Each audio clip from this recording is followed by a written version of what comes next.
I'm Kenton Claremont. I'm a husband, father of 3, and the owner of Train to Hunt. So my whole life I've spent being fit and ready for sports.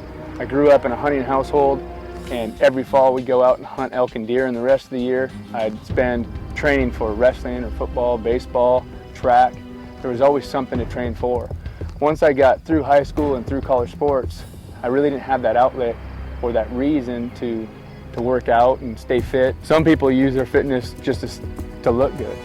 Some people use it to do it recreational sports. I realized real early that my outlet was going to be hunting, and so my purpose for fitness and staying in shape was going to be so that I could be a better provider, a better hunter, be able to hunt longer, deeper, and with more confidence than the next guy. So right out of college, I jumped right into the profession of personal training and found myself training a lot of people for a lot of different reasons. A lot of basketball players, football players, volleyball players, and having the athletic background I had, I found myself training a lot of those types of athletes. But my passion really was with the hunting athlete.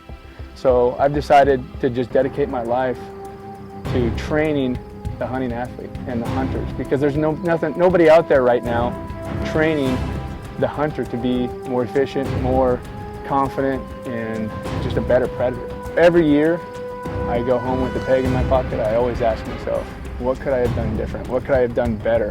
What do I need to do in the off season to make sure that I don't go home with the tag in my pocket next year? And I think that's a pretty common question among most hunters. The one commonality is fitness. It's the one aspect of hunting that you have 100% control over. You don't ever want to get caught in a situation where you can't hunt as hard on the last day as you did on the first. And I think that by being involved in a sport-specific training program like Train to Hunt, you're never going to run into a situation where you feel like you should have been in better shape, or you could have got that ram or that elk or that mule deer if you just would have been in a little bit better shape. So physical training is so much more than just being able to throw 100 pounds on your back and be the first guy up the hill. It will allow you to do all aspects of hunting just more efficiently and better.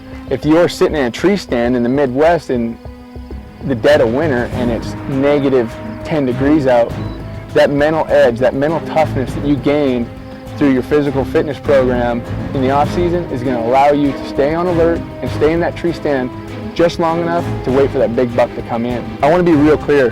Train to Hunt is not trying to make a bunch of trophy hunters out of you. I'm first and foremost a provider for my family, and I know that it is my responsibility to put meat on my table and make it back from every hunt that I go on, because my family's dependent on me.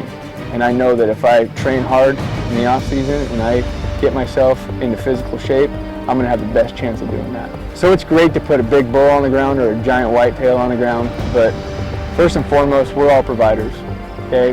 That's what Train to Hunt is about. It's about putting our egos aside and allowing ourselves to struggle through the workouts and struggle through the hunting seasons. And at the end of that hunting season, if you end up shooting a doe or shooting a cow, you've put meat on the table and your family's going to make it through the winter. That is what training and hunting is all about. It's about putting your ego aside and being a provider for your family.